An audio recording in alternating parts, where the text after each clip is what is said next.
Hello everyone, welcome back to my channel আরবি blog BD. আজকে আমি আপনাদের সাথে শেয়ার করব সুজির পান্তুয়া পিঠা। এই পিঠাগুলো বানানো একেবারে সহজ, মাত্র 10 মিনিটে এই পিঠাগুলো তৈরি করে নিতে পারবেন। আর খেতেও ভীষণ মজার হয়ে থাকে, ছোট বড় সকলে খুব পছন্দ করবে এবং খুব মজা করে খাবে। আশা করছি আমার রেসিপিটি আপনাদের কাছে ভালো লাগবে। ভালো লাগলে আমার চ্যানেলটি সাবস্ক্রাইব করে আমাকে সাপোর্ট করবেন। তো চলুন রেসিপিতে চলে যাচ্ছি। পান্তুয়া পিঠাটা তৈরি করার জন্য প্রথমে সুজির ব্যাটারটা তৈরি করে নিব। এর জন্য ব্লেন্ডার জারে 1 কাপ সুজি দিয়ে দিচ্ছি। এরপর দিব 1/4 কাপ চিনি। সুজির 4 ভাগের 1 ভাগ চিনি দিতে হবে। আর দিব 1 চামচের 4 ভাগের 1 ভাগ লবণ। এরপর দিব 1 কাপ পানি। পানি দেওয়ার পর এখন ব্লেন্ড করে নিব।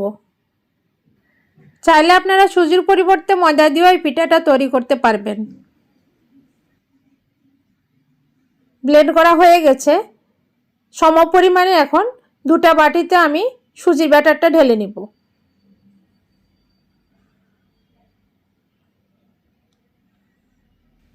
ব্যাটারগুলো কিছুক্ষণের জন্য এভাবে রেস্টে রেখে দিব।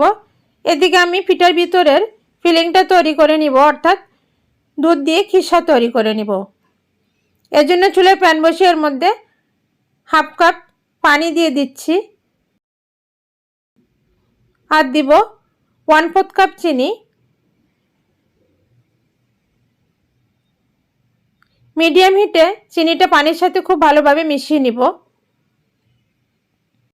মিশানো হয়ে গেছে। এখন দিয়ে দিব 1/2 কাপ গুঁড়ো দুধ।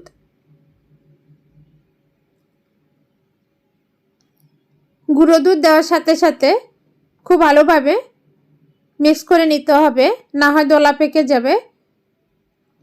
আপনারা চাইলে গরুর দুধ দিয়েও খিসাটা তৈরি করতে পারবেন, তবে সময় বেশি লাগবে।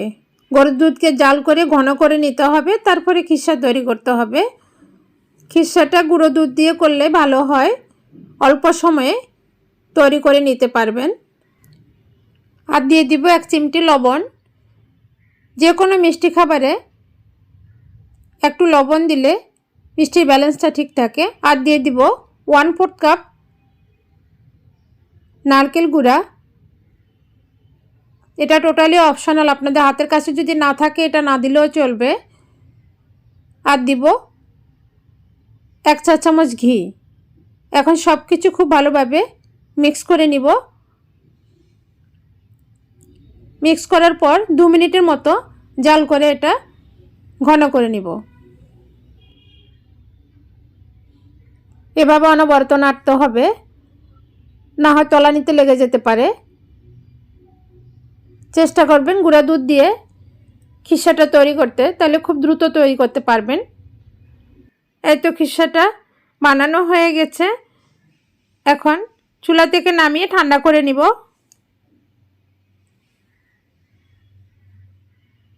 এখানে সুজির ব্যাটারগুলো আরও একটু পাতলা করে নিব। অল্প একটু পানি দিয়ে এভাবে চামচ দিয়ে খুব ভালো করে মিক্স করে নেব। এরপর আমি দুইটা ব্যাটারের মধ্যে একটা ব্যাটারে ইয়েলো ফুড কালার মিশিয়ে নিব। দুইটা দুই কালারের হলে দেখতে ভালো লাগবে। খুব ভালোভাবে মিশিয়ে নিতে হবে কালারটা। মেশানো হয়ে গেছে।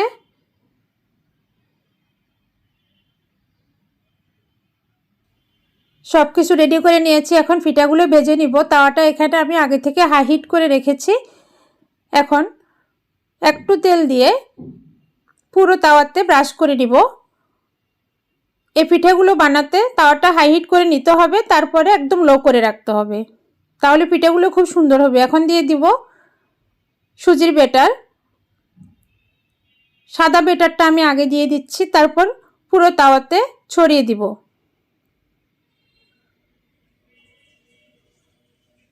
গোল একটা রুটির মতো হয়ে যাবে। প্রায় 1 মিনিটের মতো অপেক্ষা করার পর ব্যাটারের কালারটা যখন চেঞ্জ হয়ে যাবে, তার উপরে আগে থেকে তৈরি করে রাখা দুধের খিসাটা দিয়ে দিব। খিসাটা আমি লম্বা করে রোলের মতো করে নিয়েছি। এখানে একটু স্পেস রেখে আমি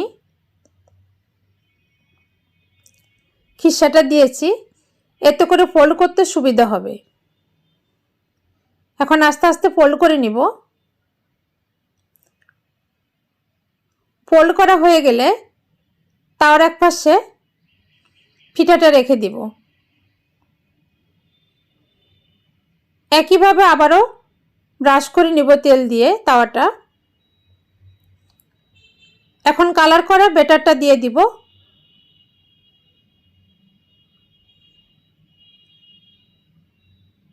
পুরো তাওয়াতে ব্যাটারটা ছড়িয়ে দিচ্ছি। 1 মিনিটের মতো অপেক্ষা করার পর উপরে কালারটা যখন চেঞ্জ হয়ে আসবে তখন এই পিঠার সাথে আবার ফোল্ড করে নিব। এভাবে আমি 2 বার করে নিয়েছি। এখন তাওয়া থেকে তুলে নিচ্ছি। আবারও তাওয়াটা তেল দিয়ে ব্রাশ করে নিব।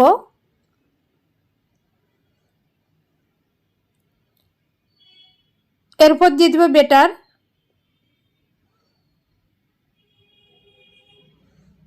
পুরো তাওয়াতে ছড়িয়ে দিব।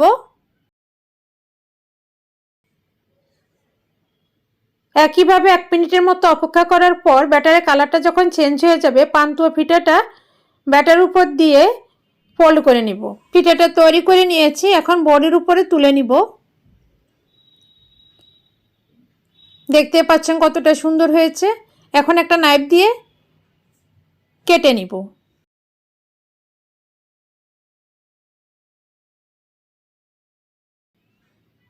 পুরো পিঠাটা আমি কেটে নিয়েছি, এরকম হয়েছে দেখতে পাচ্ছেন। এরপর সার্ভিং ডিশে তুলে নিব সবটি পিঠা। দেখতে পাচ্ছেন কত সুন্দর হয়েছে কালারটা। খেতেও ভীষণ মজার হয়ে থাকে। খুব অল্প সময় তৈরি করে নিতে পারবেন। আমার রেসিপিগুলো যদি ভালো লাগে প্লিজ আমার চ্যানেলটি সাবস্ক্রাইব করে আমাকে সাপোর্ট করবেন, আর একটা লাইক দিতে ভুলবেন না। সবাইকে অনেক ধন্যবাদ।